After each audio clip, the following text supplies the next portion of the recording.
Muslims paid more attention to religious sciences than to natural and social sciences.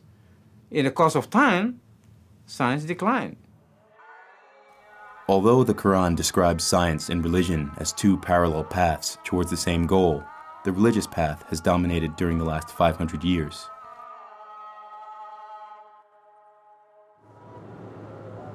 In the last few decades, several Muslim countries have acquired great wealth. Agricultural regions turned into megacities within a time span of 1 generation. But there's little scientific research conducted in these countries compared to other regions with the same affluence. The revival of the sciences has not yet taken place. There are various things that have held the Arab world back. One of them, arguably, is the fact that they're so oil-rich, which means that money flows into the coffers of the ruling elite, whether they have a modern economy or not. Whereas for the Japanese, for example, there are very few natural resources. They had to build a modern economy and an industry and so on, because otherwise they wouldn't have survived in the modern world. Whereas in Kuwait and Saudi Arabia and so on, the elite survives very well just by selling oil. So I think that's one thing that's kept them back. Another thing is that you need to build a modern economy.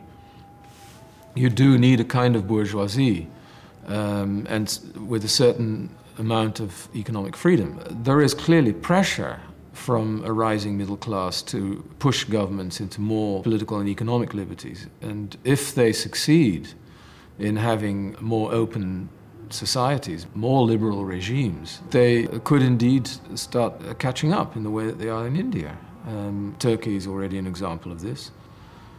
Indonesia and Malaysia. Malaysia is already quite rich. Indonesia is not doing so badly. So, I mean, it can easily happen. It depends entirely on what happens politically. In the past few decades, modern technology has entered the Muslim world, but it became integrated only for its practical uses, without affecting much of Muslim tradition.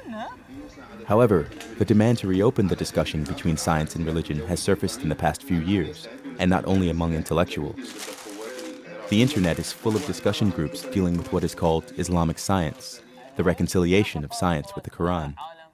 The discussion often refers back to its roots in the Golden Age, but the old position, that science and religion are two separated paths, has to be reviewed as technology today starts to fulfill what the Prophet had predicted, that we can know God through science. There are debates going on in Muslim societies. And these debates are good because I think in a matter of time, hopefully, some very clear positions will emerge about the relationship between Islam and science.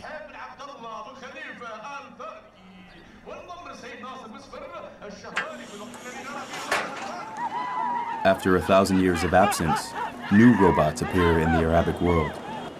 In the famous camel races of Qatar, the camels, previously mounted by children because of their light weight, are now run by even lighter robots.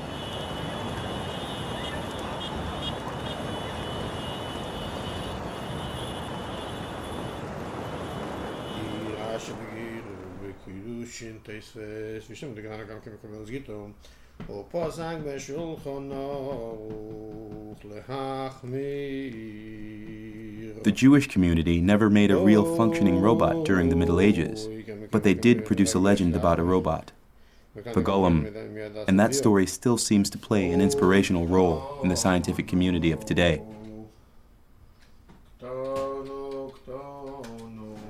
In that building over there, in the classical AI lab, I know at least 4 people who claim to be descendants of Rabbi Leu, who is known as the first Kabbalist who actually built a golem. Rabbi Leu lived in Prague in the 15th or 16th century, and there are a couple of different stories about his golem. And one story is when the golem died, he put the dead golem in the attic of the Prague synagogue, and he created a sentence to revive the golem at the end of all times. And a couple of people in that building, including Marvin Minsky, have been told that sentence on the day of their bar mitzvah. So they have been told by their fathers or grandfathers that they would be the ones who would revive the golem. And of course, then you can easily draw the parallel to AI, right? If you want to revive the golem, okay, you build an AI system. two people who actually claim to be descendants. One is Jerry Sussman, a professor here, and the other one is Joel Moses, who is right now provost of MIT. We're sitting together, and they wrote the sentence they have learned to revive the goal on a piece of paper, and it was absolutely the same. So this tradition has actually survived for 400 years. And for me, it's just interesting that this element is so strong in the AI community. Here. I just stopped to say hi. And there's one story where the golem comes to life and has on its forehead the terms Yahweh Elohim Emet, which means God the Lord is truth. And he comes to life and removes the aleph, the first letter of the word term Emet, from his forehead, so that the remaining sentence means God the Lord is dead. And his builders, of course, are totally horrified and say, what's going on? I mean, how can you say God is dead? And he says, well, we are created in God's image, and we adore God because God was able to build something so fantastic as us. But if you are not able to rebuild yourself, the people will adore you for building that, and not God anymore. But as soon as God is not adored anymore, he might as well be dead.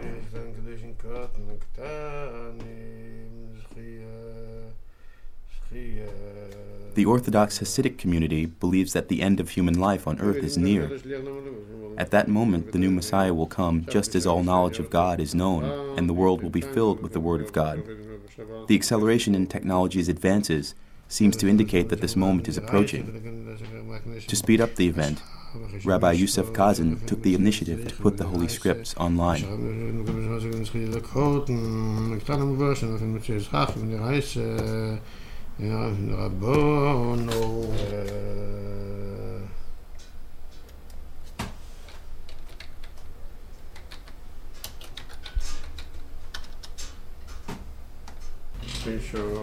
The prophecy of Isaiah is that the time will come when the world will be filled with the knowledge of God, just as the ocean covers the sea.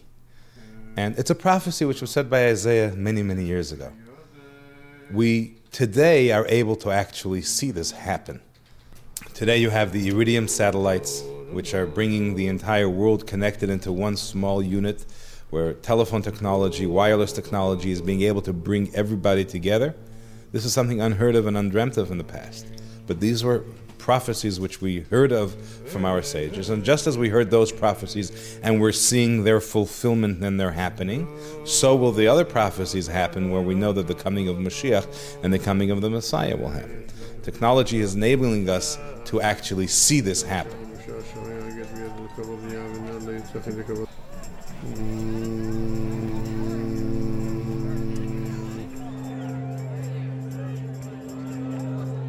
The earlier periods of history, and we have, say, 3 pretty good-sized messiahs between 600 BC and 700 AD. We have Buddha, we have Christ, we have Muhammad. Produced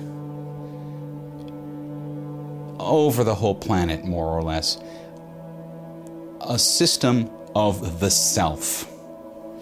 It's not clear that this unification of the self around what we would call probably today ego in Freudian language was fully formed before that period of time. And the interesting thing is that Buddha both invokes the ego and then contradicts it and says, don't go there.